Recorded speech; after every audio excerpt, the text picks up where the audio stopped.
Welcome to the Gen Gap, a podcast that explores how senior leaders navigate one of the most complex transitions in the asset management industry as it relates to leadership and culture in a time of generational change. I'm your host, Maureen Fitzgerald. Today's guest is Greg Friedman, the co-founder and CEO of the Peachtree Group. Since launching the firm in 2007, Greg has helped lead over $10 billion in commercial real estate investments, with a strong focus on hotels and hospitality assets. Under Greg's leadership, Peachtree doubled in size during the COVID-19 pandemic, a remarkable achievement in challenging times. Greg brings more than 24 years of experience in both credit and equity investing, and he has originated billions in financing transactions. His strong strategic leadership is inspiring his team to go above and beyond. Please join me in welcoming Greg Friedman to the show.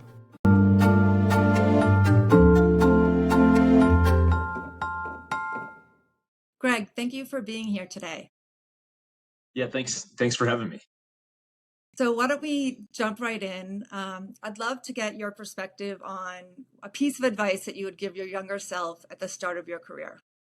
Ooh, that's a great question. There's probably a lot of different things I wish I would have known when I first graduated college, because I graduated when I was 21 from Texas. Probably one of the biggest pieces of advice is, I think, when you're younger, you tend to spend a lot of time trying to try to control the outcome of situations. And I think as you get older, you realize it's really not about controlling the outcome in the sense of trying to dictate how something's going to go. You really need to focus on really focusing on your input, like not necessarily focus on the actual outcome, but focus on the input, what you actually put into something, because how you show up to the office on a daily basis, the amount of hours of preparation you put into something, that really ends up having, that really does dictate the outcome per se. But if you're focused on, just in the case of like sports, if you're just focused on winning, well, there's a lot that goes into winning. You got to actually prepare. You got to eat the right foods. You got to train. You got to play each play by play, and you sometimes lose what really matters when you focus so much on the outcome versus focusing on what you're actually putting into something. And probably the other piece of advice I wish I would have known. I think I got very fortunate and lucky that I'm doing what I love to do today. I really enjoy what I do. I found enjoyment in what I do on a daily basis. I'm very fortunate that when I graduated college, I made a pivot, because originally I was going to go into medicine. I was a biology major, and I sort of lucked into what I'm doing today. But I would have probably told my younger self, probably even before I went to college, focus on what you really enjoy doing, because I felt like at a younger age, I felt like I had to be a doctor, because I thought that was going to be a very good way, very stable source of income, for financial success. And, although, the early years in my professional career, I sort of second guessed it at times, but I really enjoyed what I did. And I found that, doing what you enjoy doing, it allows you to really fight through the days where things don't go your way, where you're not really happy with the outcome of that day. But if you enjoy what you're doing, that's sustainable, and it allows you to have sustainable success versus being in a career or being in a situation where you're really, you're just really targeting happiness, and happiness is hard to sustain unless you're really enjoying what you're actually doing physically. That's great advice, particularly for kids coming out of college. I know that they put a lot of pressure on themselves to be able to say exactly what they want to be and do. And sometimes you have to just start and see what you like and what you don't like, and that will help drive you and get you to where you want to be. I am curious, at Peachtree, what would be kind of the three key inputs that you think about every day as CEO? Yeah, I mean, key inputs for us as an organization, I think it's really about being very strategic about how we approach our business, because we do invest across the commercial real estate space. We invest outside of commercial real estate. We are a private equity firm, looking for mispriced risk across even other asset classes outside of credit and commercial real estate. So it's really being strategic in how we spend our time. It's being continuing to keep that entrepreneurial spirit, because in order to grow our business, we have to stay entrepreneurial. Because if we get caught up in a situation where we're just we start to become a little bit too commercialized, we lose that edge being able to find that misprice risk. So those are two components I'm always focused on, trying to make sure we, continue to keep and, have that, while we retain not only that entrepreneurial spirit, as I mentioned, but, also want to make sure that across the organization that everyone is really laser focused on, the direction of the business. So I'm big on making sure we have transparency and communication on what's happening, and it's hard because corporately we have 300 corporate team members, out in the field. We have, call it 3,000 or so team members across the different hotels that we operate, because we are a vertically integrated private equity firm, and we own an operation platform that runs, about 100 or so hotels across the U.S. So that's where we have those 3,000 plus team members, is within the hotel business. But it's hard to keep everybody on the same page. But I'm a big believer, if you do a really good job of providing transparency and communication, you really create an environment where you have that trust. And if you have trust, it's very easy to, to be able to lead the business in the right direction, because along the way, there's going to be black swan events that we've got to deal with.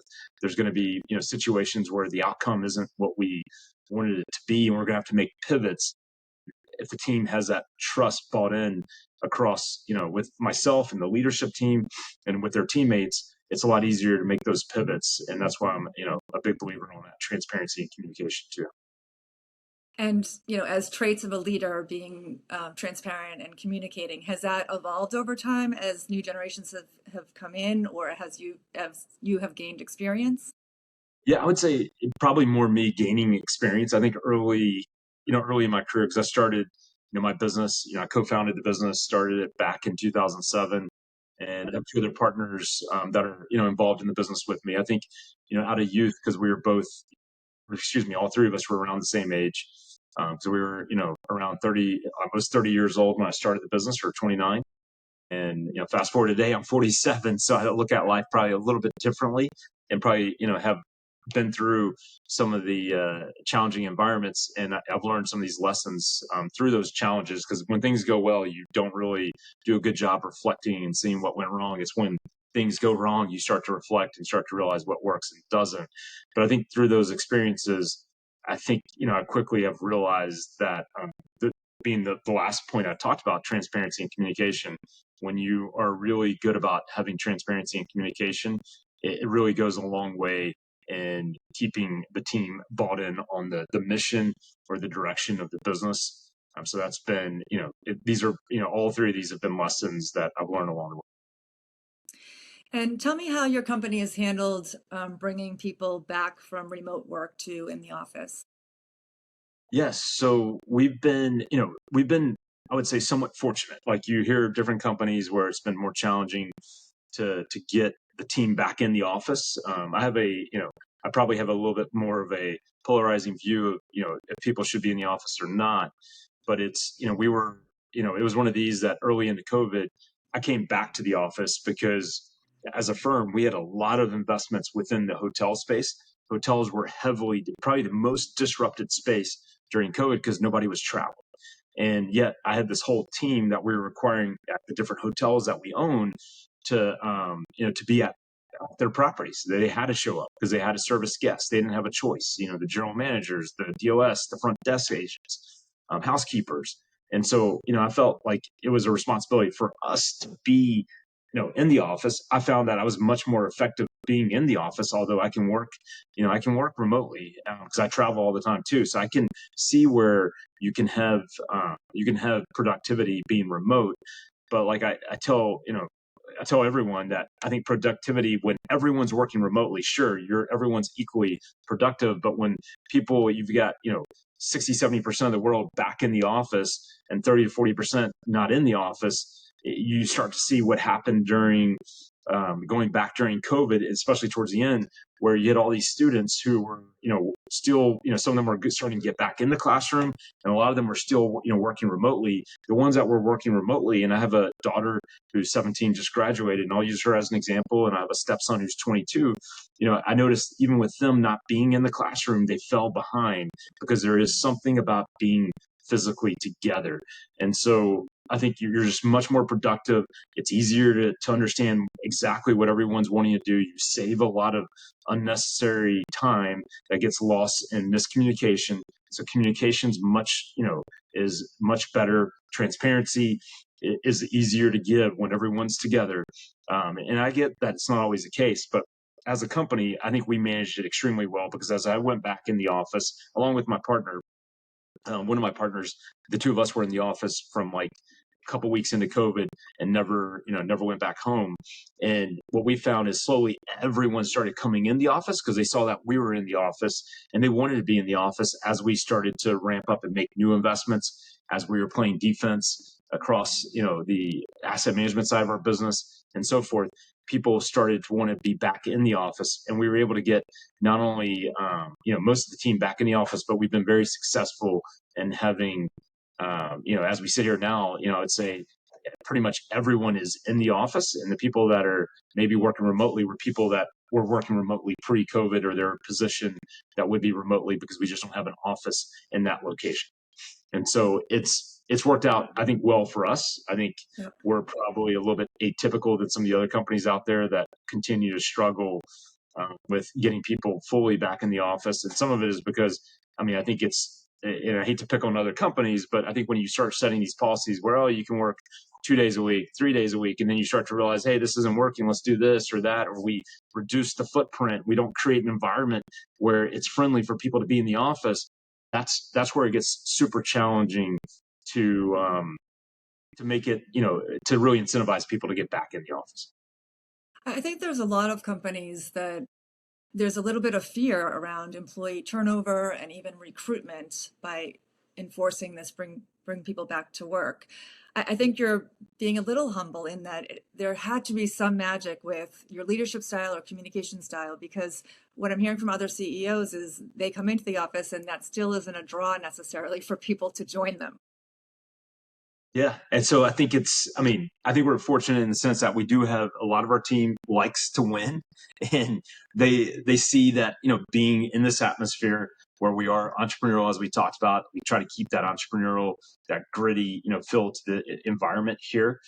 I think they realize being in the office, having that ability to communicate and be, especially in 2020, in the latter half of 2020, first half of 2021, we made a huge amount of investments as a company. We bought like over 180 loans secured by hotel properties and other commercial real estate assets. We bought like 19 hotel assets. We made like 29 rescue capital loans to other groups. And then we had all these hotels that we were having to, ramp up as they were starting to recover from COVID. So I think people wanted to be, because again, as we recruit team members, I think we recruit people that really enjoy what they do to begin with, and they have that competitive edge to want to win. And when you have that formula in a team member, they want to be in the action. They don't want to be, at home distracted by, whatever situation may be taking place. If it's all of a sudden the neighbor knocking on the door or the UPS delivery guy that's interrupting them, because all that ends up taking away time that they could be focused on, more productive, type situation. So probably not sort of going into kind of a fear mode with the company at that time, and sort of being aggressive and investing, sort of energize people to want to come in earlier rather than getting so used to being remote that it was harder to come back. That's right. It was also, I would say, as a corporation, I made a decision. We made some right decisions and we made wrong decisions. I'm pretty open book about it. Like, I think the biggest decision we made that was very positive at the beginning of COVID, because that was, again, probably the most disruptive period of time that hopefully we will ever face, just given what was happening and the unknowns that we face at that point in time.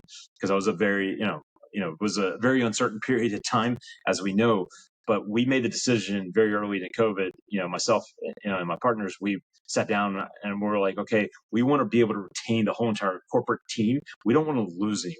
So we didn't necessarily, terminate or furlough anyone off. We ended up out of, I would say 98% of our team that we had at, before COVID started, 6 weeks later, and even 6 months or 12 months later, they were still with the organization. So we didn't turn around and terminate.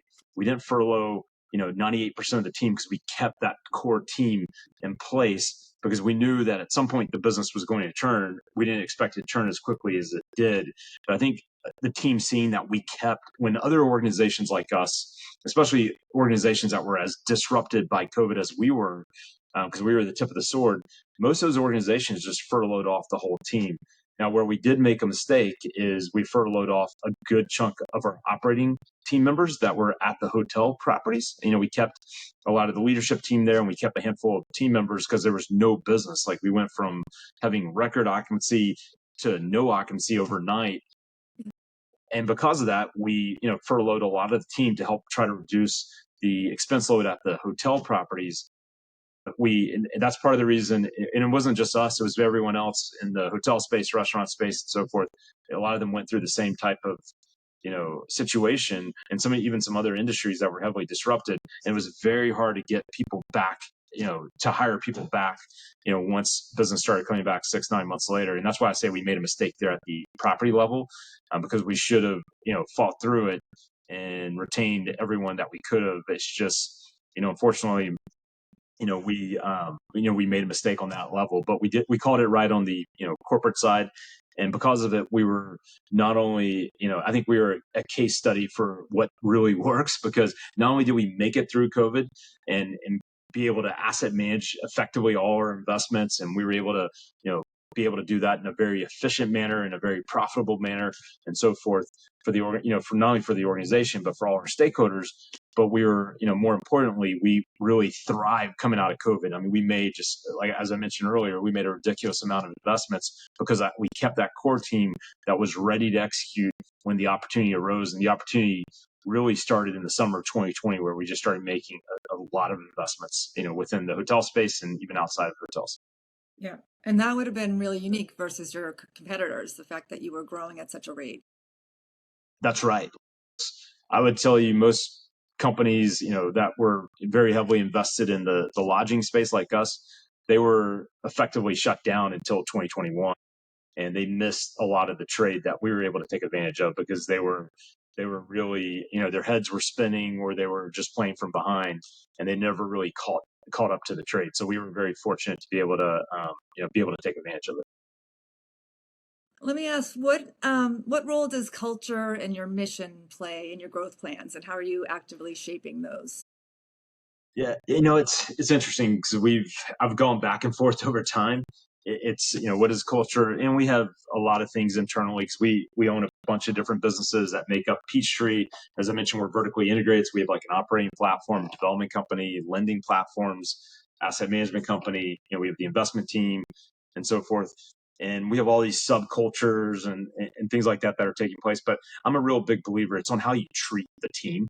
That's what really matters. I mean, the mission, as an organization, what we're trying to do, I mean, it's pretty simple at the end of the day, and the mission can change over time too, right? To a certain degree, and it can change across some of these different verticals or different businesses that make up Peachtree. But what I found is what's more impactful and what has a direct correlation to a positive outcome across the business is how you actually treat the team.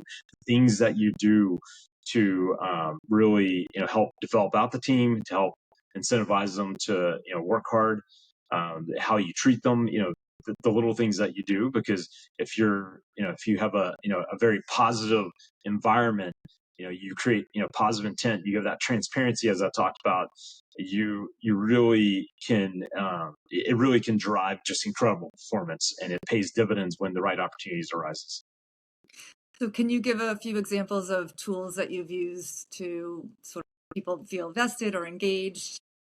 Sure. So we do a lot of different things, across the business, from, incentive packages. We try to incentivize team members based on the areas that they're working in and the performance of those areas. But, money is always one factor, right? Like, money's not the only thing that matters. But I'm a big believer in health and wellness, right? I'm a big believer that, mental health, especially coming out of COVID, is something that's been on the forefront, or at least put in the forefront today, where people are actually talking a lot more about it. And we started, coming out of COVID, we have our vacation reimbursement plan that we're a big, believer in, where we can reimburse team members up to a certain dollar amount, depending on how long they've been with the business, or with the company, where they, we're incentivizing them to go take a vacation, because we're going to pay, for all of it or part of it, depending on how much they spend. And, that's just Wow. one example that really, I want that I think, benefit. most companies don't have. is something that we do. And it's not necessarily, I don't think this is the only reason someone's going to choose to work with, with us as a team member, but I think it's something that shows, it's a token of our appreciation, is us doing that type of stuff. I think we do a lot of other things, like we do these like today we had our quarterly town hall meeting where we talk about what's happening across the different business units. So we try to get everyone on the same page, get them excited about what's happening, why we're doing what we're doing. So we have a lot of just open communication. We have, we have Q&A at the end of it where people can ask questions, and we really try to get them to feel invested to what's happening across the business, knowledgeable, have that transparency, because again, we're trying to educate, 300 or so corporate team members, and that's one of the best formats, to do it in. So we do things like that as well. And we're constantly trying to, we obviously do a lot of other things as well too, but I think those are some examples of stuff that's, I think, has a huge impact on the motivation of our teams. Okay. Well, why don't we close with, what legacy do you hope to leave behind in the industry? Yes. So it's a good question, actually. So it's something that, I've thought about. Obviously, everyone wants to leave behind a positive legacy. And what we're trying to build at Peachtree is a sustainable business that can test the time. So, it's hard to say necessarily the exact legacy that I want to leave, because I think personally, I want to have a positive impact. The reason I do what I do on a daily basis is it's not for the financial gains. I mean, I think everyone to a certain degree are always doing what they're doing because, financially you do need money to survive and live. So I'm not, naive to that perspective. But what gives me the most joy for what I do is seeing the growth of the younger team members as they grow into, mid-level management, or even to, becoming part of the senior management team. We've had several, team members that joined us years ago that are now part of the senior level management team. And when they came to us, they were, in that lower to mid-level range. And to me, that gets me really excited, watching that professional growth of individuals. That's really what I like to see and watch on a daily basis. But as I look at our legacy, as we continue to grow the business, I want to create a business that's, and we made this decision really coming out of COVID, or really as COVID hit, we made the decision, we want to create a business that's sustainable for forever, ideally. So we're trying to create a business that's sustainable forever, that will be a legacy to myself, to my partners, will be a legacy to everyone that's here at Peachtree. And so we're making decisions on a daily basis for the sustainability of our organization, with the idea that we're leaving behind a business that's, clearly we're a private equity firm, as I mentioned, but we're, best in class in what we do. We're, thoughtful, we're strategic. We continue to be entrepreneurial. That's what I want to leave behind as an organization, is that, entrepreneurial spirit of of a company that can continue to deliver and execute at a high level. That sounds great. Well, Greg, thank you so much for joining me today. I really appreciate it. Yeah, thanks for having me. This was a lot of fun, and hopefully we can spend more time together here in the near future. That sounds great. All right, thank you.